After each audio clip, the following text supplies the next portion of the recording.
प्रभु यीशु मसीह के जलाली और मधुर नाम में आज फिर दिनांक 11 दिसंबर दिन शनिवार को हम आप सबका स्वागत करते हैं। आज के दिन के लिए जो वचन है वह लिया गया है इब्रानियों की पुस्तक उसका 11 अध्याय उसका 34 पद। वचन इस प्रकार से कहता है, आग की ज्वाला को ठंडा किया, तलवार की धार से बच निकले, निर्बलता में बलवंत हुए, लड़ाइयों में वीर निकले और दुश्मनों की फौजों को मार भगाया।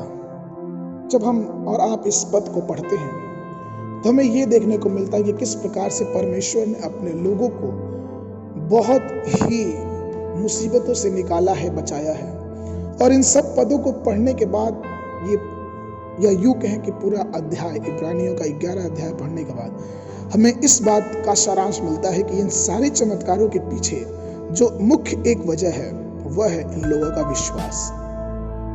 इनका विश्वास जो है वो परमेश्वर पे असीम है। ये प्रभु की शक्ति पे, प्रभु की सामर्थ्य पे विश्वास करते हैं। और कई बार इसलिए देखते हैं कि इनमें प्रभु ने इन्हें कई रास्तों से, कई मार्गों से, कई खतरों से बचा के बाहर निकाला। आज संसार में जब हम देखते हैं तो हम पाते हैं कि बहुत से लोग शारीरिक रूप से बहुत मजबूत हैं, लेकिन वास्तव में आत्मा में वो बहुत कमजोर हैं, बंधन में पड़े हुए हैं। वो दुष्टात्माओं, अंधकार की बातों और गलत बुरी बातों में वो बंधन में पड़े हुए हैं। वो परमेश्वर की शक्ति को नहीं समझ पाते। इसीलिए तो उन छोटी छोटी बातों से जो इस संसार में हमारे जीवनों को दुचिता भाव में लेके जाती है, उससे डर जाते हैं। उनको जीवन की भावना, उनको भविष्य की चिंता सताती है, क्योंकि वो उस परमेश्वर की शक्ति को नहीं जानते।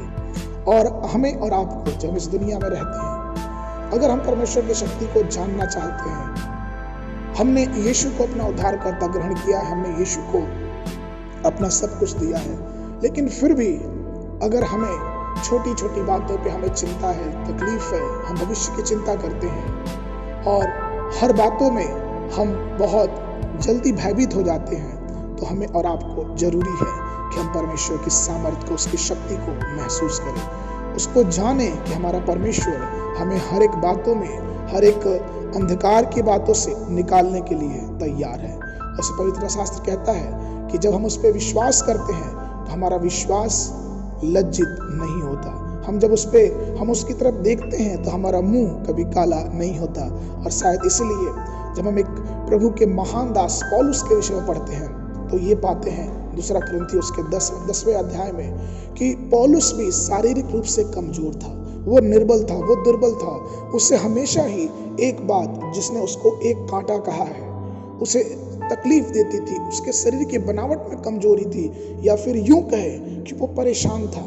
लेकिन फिर भी वो यह कहता है 2 कुरिन्थियों की पुस्तक उसका 12 और उसके 10 में, इस कारण मैं मसीह के लिए निर्बलताओं और निंदाओं में और दरिद्रता और उपद्रव में और संकटों में प्रसन्न हूँ, क्योंकि जब मैं निर्बल होता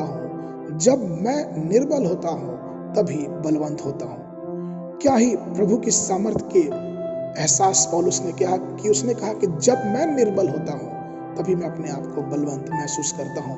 और इसलिए फिलिपियों की पुस्तक उसका 4 के 13 में पौलुस ने फिर से कहा, जो मुझे सामर्थ्य देता है उसमें मैं सब कुछ कर सकता हूँ। ये पौलुस की बातें थे कि किस प्रकार से उसे मालूम था कि हमारा परमेश्वर सामर्थी परमेश्वर है।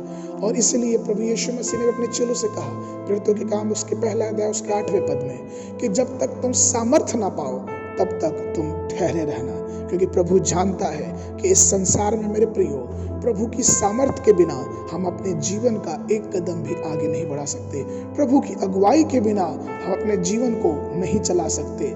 इसलिए हमें चाहिए कि हम जो उसको अपना उद्धारकर्ता मानते हैं, हम प्रभु पे अपनी सब बातों को डाले हैं, तो आइए हम प्रभु की सामर्थ्य की कामना करें अपने जीवन में, प्रभु की शक्ति की कामना करें अपने जीवन में। जैसा कि यशायाह नबी की पुस्तक उसका 40 और 31 पद कहता है, परंतु जो यहोवा की बाट जोहते हैं वे नया बल प्राप्त करते जाएंगे, वे उकाबों की नाई उड़ेंगे और दौड़ेंगे और श्रमित ना होंगे, चलेंगे और थकित ना होंगे।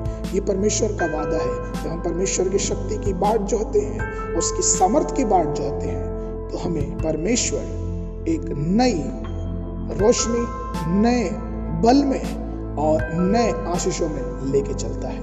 परमेश्वर आप सबको आशीष देने पाए। आज के मनन के लिए जो पद है वो लिया गया भजन संहिता उसका 18 उसका 32। वचन इस प्रकार से कहता है, यह वही ईश्वर है जो सामर्थ्य से मेरा कटिबंध बांधता है और मेरे मार्ग को सिद्ध करता है। परमेश्वर फिर से आप सबको आशीष दे।